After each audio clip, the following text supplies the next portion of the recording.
Sister. சூப்பரா பண்ணீங்க, சூப்பரா பண்ணீங்க, நல்லா பாடினீங்க, நல்லா இருந்தது உங்க voice. Praise glory to God. Praise sister. Sister சூப்பரா இருந்துச்சு சிஸ்டர். உண்மைதான். நன்றி நன்றி. ஓகே, நம்ம மெசேஜ் முடிச்சுட்டு அப்புறம் பேசிக்கலாம். Praise and worship. Okay sisters, நம்ம இறைச்செய்தி பகிர்வுக்கு போயிடலாம். இன்னைக்கு வந்துட்டு யோவான் எழுதிய நற்செய்தி அதிகாரம் 13, இறை வார்த்தைகள் 21 முதல் 30 முடிய மற்றும் 36 முதல் 38 முடிய நான் வாசிக்கிறேன். எல்லாம் பைபிள் ஓபன் பண்ணி பாருங்க, சரிங்களா? கேளுங்க வாசிக்கிறத. இப்படி சொன்ன பின் இயேசு உள்ளம் கலங்கியவராய், உங்களுள் ஒருவன் என்னை காட்டிக் கொடுப்பான் என உறுதியாக உங்களுக்கு சொல்கிறேன் என்று திட்டவட்டமாக கூறினார். யாரை பற்றி அவர் இப்படி கூறினார் என்று தெரியாமல் சீடர்கள் குழப்பமுற்று ஒருவரை ஒருவர் நோக்கினார்கள். இயேசுவின் சீடருள் ஒருவர் அவர் அருகில் அவர் மார்பு பக்கமாய் சாய்ந்திருந்தார். அவர் மேல் இயேசு அன்பு கொண்டிருந்தார். சீமோன் பேதுரு அவருக்கு சைகை காட்டி, யாரை பற்றி கூறுகிறார் என கேள் என்றார். இயேசுவின் அருகில் அவர் மார்பு பக்கமாய் சாய்ந்திருந்த அவர், ஆண்டவரே, அவன் யார் என்று கேட்டார்.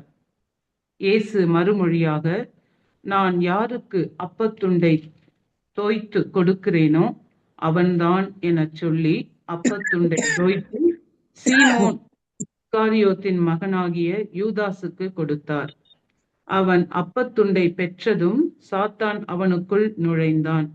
இயேசு அவனிடம், நீ செய்யவிருப்பதை விரைவில் செய் என்றார். இயேசு ஏன் அவனிடம் இப்படி கூறினார் என்பதை பந்தியில் அமர்ந்திருந்தோர் யாரும் புரிந்து கொள்ளவில்லை. பணப்பை யூதாசிடம் இருந்ததால் திருவிழாவுக்கு தேவையானதை வாங்கவோ ஏழைகளுக்கு ஏதாவது கொடுக்கவோ இயேசு அவனிடம் கூறியிருக்கலாம் என்று சிலர் நினைத்து கொண்டனர். யூதாசு அப்பத்துண்டை பெற்று கொண்டவுடன் வெளியே போனான். அது இரவு நேரம். இது கிறிஸ்து வழங்கும் நற்செய்தி. கிறிஸ்துவே உமக்கு புகழ். Price the lord sisters. இன்னைக்கு நம்ம வாசிக்கப்பட்ட இந்த இறைச்செய்தி வந்துட்டு மெயினா நம்ம 2 சீடர்களை பத்தி பார்க்க போறோம். ஒண்ணு வந்துட்டு யூதாஸ், இன்னொன்னு வந்துட்டு பேதுரு. சரிங்களா? இவங்க ஜீசஸுக்கு வந்துட்டு இவங்க எல்லாம் வந்துட்டு யூதாஸ் வந்துட்டு தம்மை காட்டி கொடுக்க போகிறார் அப்படின்னு தெரிஞ்சிருந்து கூட அவர் வந்துட்டு அதே மாதிரிதான் அன்பு செஞ்சாரு. எந்த ஒரு மன சஞ்சலம் இல்ல, எந்த ஒரு சங்கடம் இல்ல, கோபம் இல்ல, எதுவுமே இல்ல. இது வந்துட்டு நல்லா பிளான் பண்ணி தான் யூதாஸ் வந்துட்டு இந்த காட்டி கொடுக்கறதுக்கு தன்னை தயார் பண்ணிட்டே வர்றாரு. யூதாஸ் கிட்ட ஒரு 2 குணநலன்கள் இருந்தது. என்னதுன்னு பார்த்தோம் அப்படின்னா, அவர் வந்துட்டு ரொம்ப பண ஆசை பிடிச்சவரா இருந்தாரு. சரிங்களா? அப்புறம் பதவி ஆசை பிடிச்சவராக இருந்தாரு. பிளஸ் இன்னொரு விஷயம் சொல்லப்பட்டது, அவர் வந்துட்டு கொஞ்சம் பணம் திருடுறவரா கூட இருந்தாரு அப்படின்னு சொல்லிட்டு, இதெல்லாம் நம்மளுக்கு பைபிள்ல இல்லை. ஆனா வந்துட்டு பைபிளுக்கு அடுத்து ஒரு இணையான ஒரு புக்கு மரிய வால்டோட்டன்ற புக்ல இது போடப்பட்டிருக்கு. சரிங்களா? அதுல வந்துட்டு ஜீசஸ் அந்த அம்மாவுக்கு காட்சி கொடுத்து அந்த காட்சியில எழுதப்பட்டிருக்கு. அப்போ முதல்ல யூதாஸ் வந்துட்டு ஜீசஸ ஒரு கடவுளா பார்க்கல. அவர் வந்துட்டு அவர் ஒரு போதகரா தான் பாக்குறாரு. சரிங்களா? அதுதான் பெரிய தப்பு. ஃபர்ஸ்ட் அவர் ஒரு போதகரா பாக்குறாரு.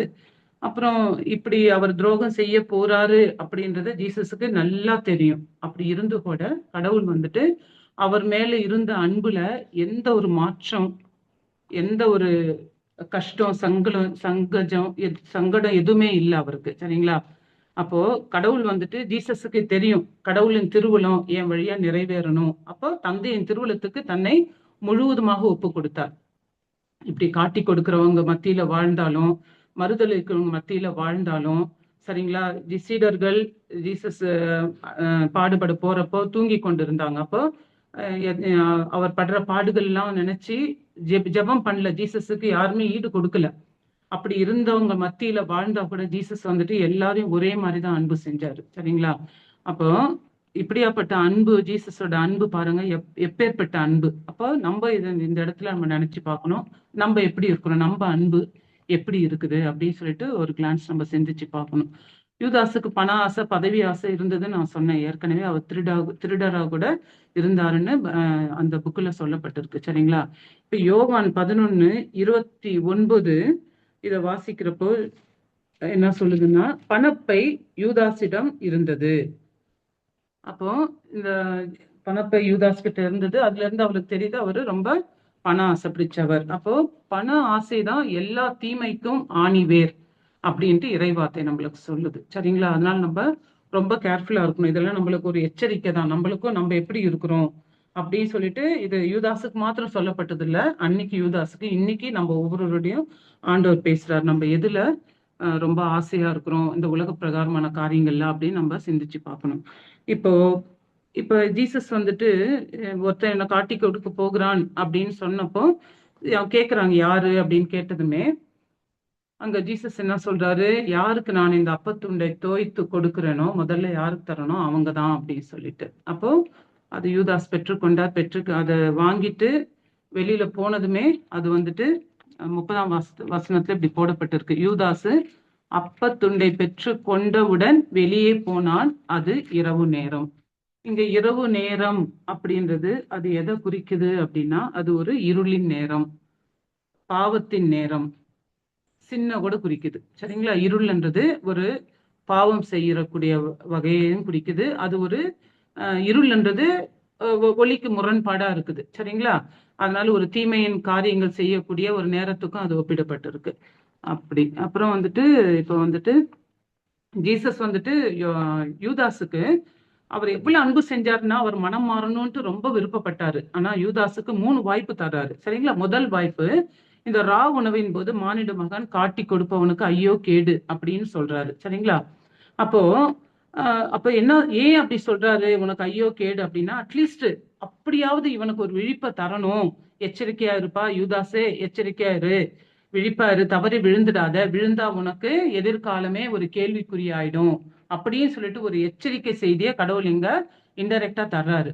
ஆனா இயேசு தன்னை காட்டி கொடுக்கும் நேரத்துல கூட சரிங்களா மனம் வந்து யூதாஸ அனுப்பி வைக்கிறாரு. போ, நீ செய்ய வேண்டியதை போய் செஞ்சிடு அப்படின்னு சொல்லிட்டு எந்த ஒரு சஞ்சலம் அவருக்குள்ள இல்ல, எந்த ஒரு மன வருத்தம் ஜீசஸுக்கு இல்லவே இல்லை. இப்ப இங்க நம்மளையும் ஒப்பிட்டு பார்க்கணும். நம்மளுக்கு எதிராக யாராவது ஒரு துன்பம், ஒரு குற்றம் ஏதாவது புரிஞ்சிட்டா நம்ம அவங்கள எப்படி பார்க்கிறோம்? எந்த வருத்தமும் மன வருத்தமும் இல்லாம இயேசுவை போல நம்ம மன்னிக்கக்கூடிய அந்த மனநிலை இயேசுவை காட்டி கொடுக்குறாங்க. அவரை சிலுவை சாவுக்கு ஒப்புவிக்கிறதுக்காக காட்டி கொடுக்கிற யூதாஸ் 30 வெள்ளி காசுக்காக, பண ஆசை பிடிச்சவர் 30 வெள்ளி காசுக்காக காட்டி கொடுத்தாரு. இன்னைக்கும் நம்மளும் வந்துட்டு எத்தனை பேர் நம்மளும் எத்தனை யூதாஸா இருக்கிறோம் அப்படின்னு சொல்லிட்டு பார்க்கணும். இன்னைக்கு நம்மளுக்கு யாராவது ஃப்ரெண்ட்ஸ் இருந்தாங்க அப்படின்னா, ஜெபிக்கிற மக்களும் இருக்கலாம், ஃப்ரெண்ட்ஸும் இருக்கலாம். அப்ப அந்த ஃப்ரெண்ட்ஸ் வந்துட்டு நல்லா பணத்துல ரிச்சா இருக்கலாம், பெரிய பொசிஷன்ல இருக்கலாம், அவங்க கிட்ட போனா எனக்கு ஏதாவது உதவி கிடைக்கும். ஆனா இங்க வந்துட்டு ஜெபிக்கிற ஒரு ஊழியக்காரர் இருக்கலாம். அப்ப நம்ம யாரை முன்னாடி வைக்கிறோம்? அப்ப ஆண்டவருடைய பிள்ளைங்களையா இல்ல இந்த உலக பிரகாரமான இருக்கிற பிள்ளைங்களையா? அப்ப நம்மள இதுல எந்த நிலையில இருக்கிறோம், நான் இந்த இடத்துல யாரா இருக்கிறேன் அப்படின்னு சிந்திக்க ஒரு அழைப்பு உங்களுக்கு கொடுக்கப்படுது. நம்ம எல்லாருக்குமே. சரியா? இது நம்ம உங்களுக்கு மாத்திரம் இல்ல, எங்களையும் சேர்த்து நம்ம எல்லாருக்கும் ஆண்டவர் ஒரு அழைப்பு விடுக்கிறார். இது முதல் வாய்ப்பு. சரியா? என்னை ராவணுவின் போது மானிட மகன் காட்டி கொடுப்பவனுக்கு ஐயோ கேடுன்னு சொல்லி யூதாஸுக்கு ஒரு எச்சரிப்பை தர்றாரு. இது முதல் வாய்ப்பு.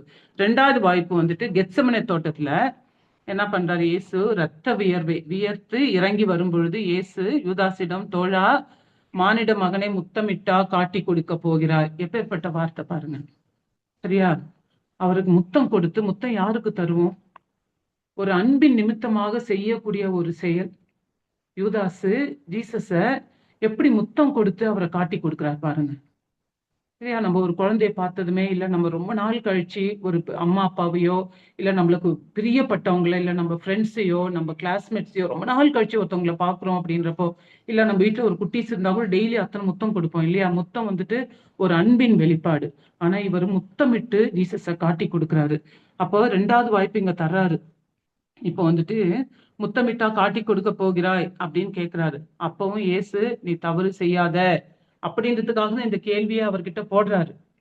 நீ என்ன காட்டி கொடுக்க போகிற அப்படின்ட்டு அவர் சொல்லல. அட்லீஸ்ட் இப்பயாவது மனம் திருந்துப்பா, இந்த தப்பை செஞ்சிடாத, உன்னோட ஃபியூச்சரே கேள்விக்குறியா போயிடுமே அப்படின்னு சொல்லிட்டு எச்சரிக்கிறாரு. ஆனா அதையும் யூதாஸ் வந்துட்டு உணரல. இப்ப நம்ம வந்துட்டு கடவுள் நம்மளும் ஒரு தவறு செய்யறப்போ நம்மளுக்கும் கடவுள் அநேக எச்சரிப்புகளை கொடுக்குறாரு. நம்மளுக்கும் நெஞ்சம் பதப்பதக்கும், ஹார்ட் பீட் அதிகமாகும். தப்பு பண்றப்போ ஐயோ இந்த தப்பு நான் பண்ணிட்டேனே. யாருக்கும் தெரியாம இருக்கிற வரைக்கும் பிரச்சனை இல்லை. ஒரு 2 பேருக்கு நம்ம பண்ண தப்பு தெரிய வந்துச்சுன்னா நம்ம எப்படி ஃபீல் பண்ணுவோம். ஆனா ஜீசஸ் நம்ம உள்ளத்துல இருந்து நம்ம செய்யற ஒவ்வொன்றத்தையும் பார்த்துன்னு இருக்கிறாரு அப்படின்ற மனநிலை நம்மளுக்கு இருந்துச்சுன்னா நம்ம தவறு செய்ய மாட்டோம். நம்ம அந்த மாதிரி தவறு செய்யறப்பெல்லாம் மறுபடியும் நம்ம இயேசுவை சிலுவையில அறையிறோம். இவர் காட்டி தான் கொடுத்தாரு, ஆனா நம்ம அன்றாட இயேசுவை சிலுவையில அறையிறோம். இப்படி 2வது வாய்ப்பு ஜீசஸுக்கு கொடுக்கப்பட்டு ஜீசஸ் வந்துட்டு யூதாஸு கொடுத்தாரு. சரிங்களா சிஸ்டர்ஸ்? அப்போ யூதாஸ் தவறு செய்யக்கூடாது, அவரை காப்பாத்தணும்ன்ற மனநிலையோடு தான் ஜீசஸ் 2வது வாய்ப்பு கொடுத்தாரு. 3வது வாய்ப்பு வந்து பாத்தீங்கன்னா, இயேசு கட்டுண்டு அடிக்கப்படும் நேரத்திற்கு முன்பாக கூட யூதாஸ் குற்ற உணர்வோடு அலைந்து திரிகிறார். அப்போ கூட ஜீசஸ் வந்துட்டு அவரை பாக்குறாரு. ஐயோ, இவன் எப்படியாவது மனம் மாறணுமே. ஜீசஸும் அவருக்காக ஜெபிக்கிறாரு. அன்னை மரியாளும் யூதாஸுக்காக ரொம்ப ஜெபிக்கிறாங்க. இது பைபிள்ல இல்ல, அந்த மரியா வால்டர் புக்ல தான் போடப்பட்டிருக்கு. அப்போ ரொம்ப இப்போ ஏன்னா கடவுளோட இது வந்துட்டு அவர் இந்த உலகத்துக்கு வந்தது ஒருவரும் அழிந்து கெட்டு போக கூடாது, எல்லாரும் நிலை வாழ்வை பெறணும் அப்படின்ட்டு தான் வந்தார். ஆனா யூதாஸுக்கு இப்படி தர்றாரு. ராவணவின் போது ஏற்படுத்தப்பட்ட அந்த இது அலைந்து திரிகிறானே. ராவணவு ஒரு இடத்துல ஏற்பாடு செய்யறாங்க, அங்க வந்துட்டு அன்னை மரியாள் இருக்கிறாங்க, யூதாஸ் வந்துட்டு போயிட்டு இருக்கிறாரு. ரொம்ப டென்ஷனு. நம்ம இப்ப காட்டி கொடுக்க போறோம், அவர் பிடிச்சுன்னு போயிட போறாங்க. ஒரு பயம்தான் அவருக்கு. சரியா? இவ்வளவு பணத்துக்கு நான் ஜீசஸை காட்டி கொடுக்குறேன்னு பேரம் பேசிட்டாங்க. யோவான் நற்செய்தியில மற்ற நற்செய்தியில போடப்பட்டிருக்கு. சரிங்களா? அதனால காட்டி கொடுக்க போகிறோம் என்ற ஒரு டென்ஷன்ல அவர் இப்படி அப்படியே சுத்தின்னு இருக்காரு. அப்ப அன்னை மரியாள் பாக்குறாங்க. சரியா? அவரை பார்த்துட்டு அவரு குற்ற உணர்வோடு திரிஞ்சு நிற்கிறத அன்னை மரியாள் பார்த்துட்டு என்ன சொல்றாங்க, யூதாஸ் கிட்ட, நீ போப்பா, ஏசப்பாட்ட போய் ஜீசஸ் கிட்ட போ, அவரு நான் மன்னிப்பாரு, நீ போய் மன்னிப்பு கேளு அப்படின்னு சொல்லிட்டு சொல்றாங்க மதர் மேரி. ஆனா அவர் வந்துட்டு போகல. சரிங்களா? போய் மன்னிப்பு கேட்டிருந்தாருன்னா ஜீசஸ் எப்பயும் மன்னிச்சுட்டு இருப்பாரு. ஆனா அவர் வந்துட்டு மன்னிப்பு கேட்க போகல.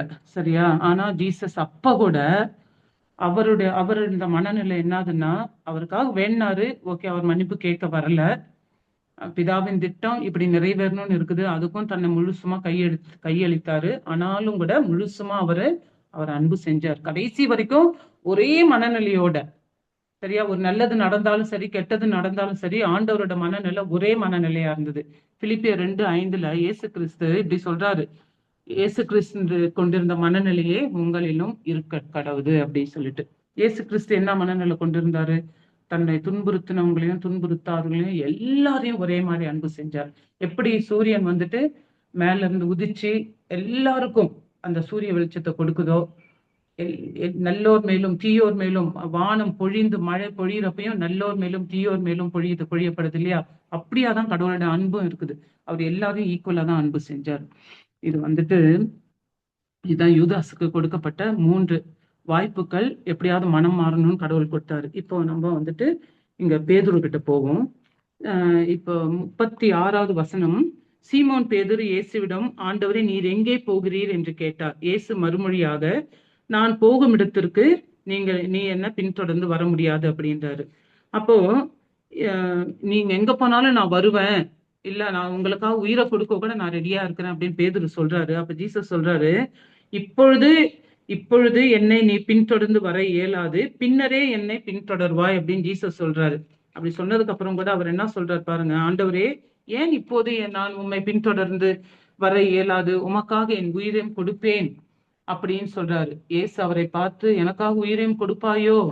நீ 3 முறை என்னை மறுதலிக்கும் முன் சேவல் கூவாது என உறுதியாக உனக்கு சொல்கிறேன் அப்படின்றாரு. அப்போ இவர் இங்க ஏன் அப்படி சொல்றாரு? ஜீசஸ் சொல்றாரு, நீ இப்ப என்ன பின்தொடர முடியாதுப்பா, பின்னாடிதான் நீ என்ன பின்தொடர்வ, இப்போ உன்னால பின்தொடர முடியாது. ஏன்னா பேதுரு வந்துட்டு கொஞ்சம் முந்திரி கொட்டத்தனமா இருப்பாரு. அப்ப அவர் வந்துட்டு, நான் இப்ப பின்தொடர்வ ஆண்டவர், யாரும் உங்களை விட்டு போனாலும் நான் போக மாட்டேன் அப்படின்னு சொல்லிட்டு, சரிங்களா, மறுதளிக்கிறார். அப்போ அவரை நம்பினாரு. பேதுரு தாம் மேல நம்பிக்கை வச்சாரு, நான் போவேன், யாரு ஜீசஸ் ஓடி போயிட்டாலும் நான் ஓடி போக மாட்டேன், நான் ஜீசஸோட கடைசி வரைக்கும் இருப்பேன். அப்போ தம் மேல நம்பிக்கை வைக்கிறவங்க, சரிங்களா, அது ரொம்ப தவறு. நம்ம யார் மேல நம்பிக்கை வைக்கணும்? கடவுள் மேலதான் நம்பிக்கை வைக்கணும்.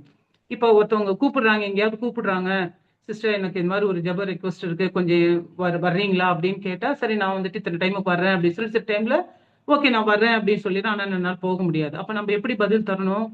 பாக்குறேன் சிஸ்டர், ஆண்டவருக்கு விருப்பமா இருந்துச்சுன்னா நான் கண்டிப்பா வர்றேன். இப்படிதான் நம்ம பேச கத்துக்கணும். ஆனா பாருங்க, அவர் வந்துட்டு நான் வர்றேன் ஆண்டவரே, யார் உங்களை விட்டு போனாலும் நான் உங்களை போக மாட்டேன், நான் உங்களுக்காக என் உயிரையும் கொடுப்பேன் அப்படின்ட்டு அந்த அளவுக்கு அவர் ஆண்டவர் அன்பு செஞ்சாரு. ஆனா வந்துட்டு பேதுரு என்னவா இருந்தாரு? ஒரு சாதாரண பாமர, படிக்காத ஒரு மீன்பிடி தொழில் செய்வரா இருந்தார் பேதுரு. பேதுருவை கடவுள் அழைக்கிறாரு.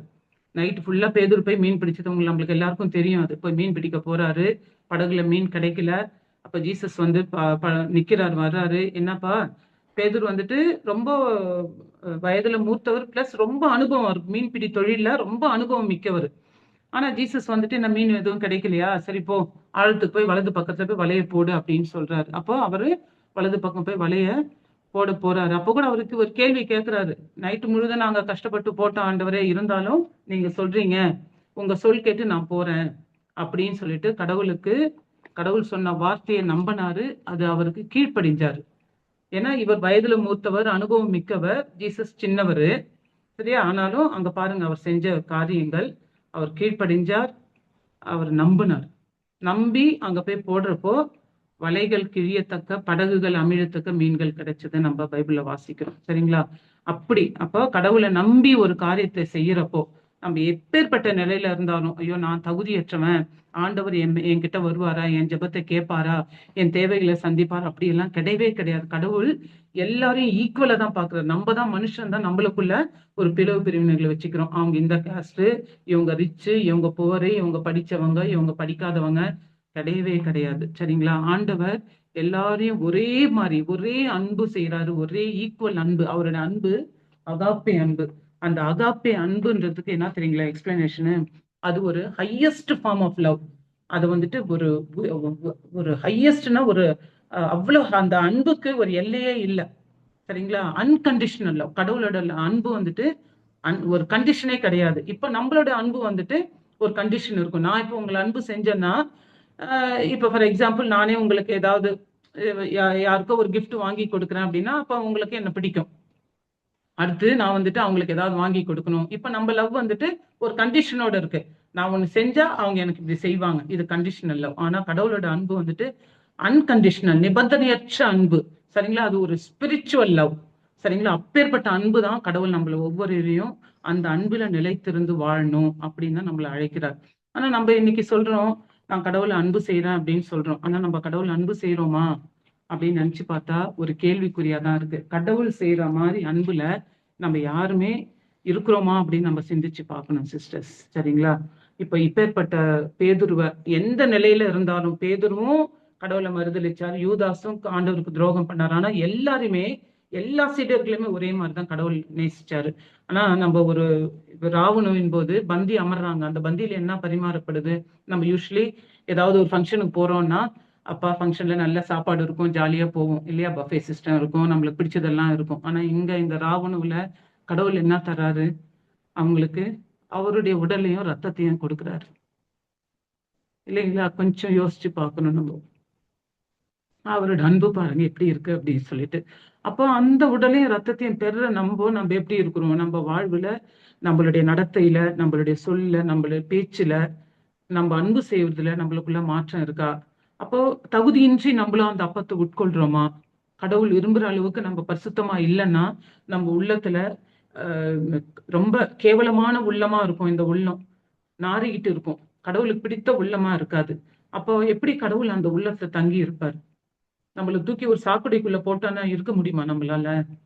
வீட்டுக்கு முன்னாடி சாக்கடை போகுது, லீக் ஆகுது, வீட்டுக்கு வெளியிலே போக முடியல. அப்போ நம்ம எப்படி இருக்கிறோம்? நம்ம உள்ள பரிசுத்தமா இருந்தாதான் ஆண்டவர் நம்ம உள்ளத்துல ரொம்ப ஹாப்பியா தங்குவார்.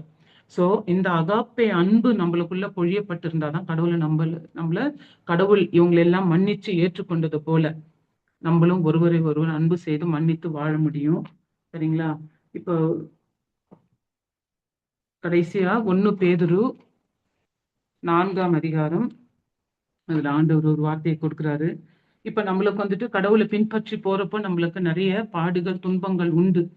ஆனா நிறைய டைம் நம்மளுக்கு வந்துட்டு பாடுகள், துன்பங்கள், கடவுளை பின்பற்றதுக்கு முன்னாடி நம்மளுக்கு நிறைய பிரச்சனைகள் வீட்டுல வரும். வறுமைகள், சண்டை, சச்சரவு, பிளவு, பிரிவினை, இதெல்லாம் தீவன் கொண்டு வருவான்.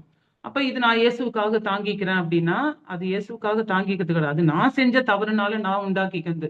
ஆண்டவரை தேடாம அவர் சொற்படி நடவாம போறதால் வந்த பிரச்சனைகளுக்கு ஆண்டவர் காரணமாக மாட்டார். ஆனா கிறிஸ்துவின் பொருட்டு எனக்கு ஏதாவது ஒரு பாடு வந்துச்சுன்னா எப்படி பாருங்க, அந்த இறை வார்த்தையை வாசிக்கிறேன். 1 பேதுரு 4ஆம் அதிகாரம் 14ஆம் இறை வார்த்தை. 13, 14 ரெண்டுமே வாசிக்கிறேன் சிஸ்டர்ஸ், கேளுங்களேன். மாறாக கிறிஸ்துவின் துன்பங்களில் நீங்கள் இத்துணை பங்கு கொள்கிறீர்கள் என எண்ணி மகிழுங்கள். அப்பொழுது கிறிஸ்துவின் மாட்சி வெளிப்படும் வேளையில் இன்னும் மகிழ்ந்து பேரு வகை கொள்வீர்கள். கிறிஸ்துவின் பொருட்டு பிறர் உங்கள் மீது வசை கூறும்போது நீங்கள் பேறு பெற்றவர்கள், ஏனெனில் கடவுளின் மாட்சி மிக்க தூய ஆவி உங்கள் மேல் தங்கும். அப்போ கிறிஸ்துவின் பொருட்டு பிறர் நம்ம மீது வசை கூறி துன்புறுத்துறப்பதான் நம்ம வந்துட்டு அவரோட மாட்சி மேல பங்கு பெற முடியும். சரிங்களா? எப்படி பொண்ணானது உலையிலிட்டு சரியா அதை வந்துட்டு உருக்கப்படுறப்போ அது என்ன ஆகுது, அதுல இருக்கிற அழியக்கூடிய பொன் நெருப்பினால் புடமிடப்பட்டு அது வந்துட்டு அது விலையுயர்ந்த பொருளா திகழுது இல்லையா, நல்லா ஜொலிக்கும், அப்ப நல்லா மின்னுக்கும், அதுல இருக்க கசடெல்லாம் போயிடும். அப்படிதான் நம்மளும் கடவுள் வந்துட்டு நம்ம ஆண்டவருக்குள்ள வர்றப்போ நம்மளுக்கும் பொன் எப்படி புடமிடப்படுதோ நம்மளையும் புடமிடக்கூடிய வாய்ப்புகள் நிறைய உண்டு. அப்படி புடமிடப்படுறப்ப நம்ம ஆண்டவருக்குள்ள அகமகிழணும். சரிங்களா சிஸ்டர்ஸ்? இதான் கடவுள் இன்னைக்கு நம்மளுக்கு சொல்லி கொடுக்குறாரு. எப்படி கடவுள் வந்துட்டு அவங்களை அன்பு செஞ்சாரோ அதே அன்பு நம்ம உள்ளத்திலயும் ஊற்றப்பட்டிருக்கு. அந்த அகாப்பை அன்பினால நிரப்பப்பட்டவர்களாய் கடவுள் நம்மளுக்கு கொடுத்த இந்த அன்பை நம்ம முதல்ல நம்ம உள்ளத்துல ஊற்றப்பட்டிருக்கிற இந்த அன்பு நான் நிறைவாக அனுபவித்து அந்த அன்பினால எல்லாரையும் எந்த பாகுபாடின்றி ஒரே மாதிரி ஜீசஸ் எப்படி இந்த இடத்துல இருந்தா எல்லாரையும் எப்படி ஒரே மாதிரி அன்பு செய்வாரோ அதே அன்பினால நம்மளையும் ஒருவர் அன்பு செய்து வாழக்கூடிய மனநிலையை கடவுள் நம்மளுக்கு கொடுக்க எல்லாம் உள்ள இறைவனிடம் நாம் இந்த வரம் வேண்டி ஜெபிப்போம். தந்தை, மகன், தூய ஆவியின் பெயராலே ஆமென். Praise the lord sisters.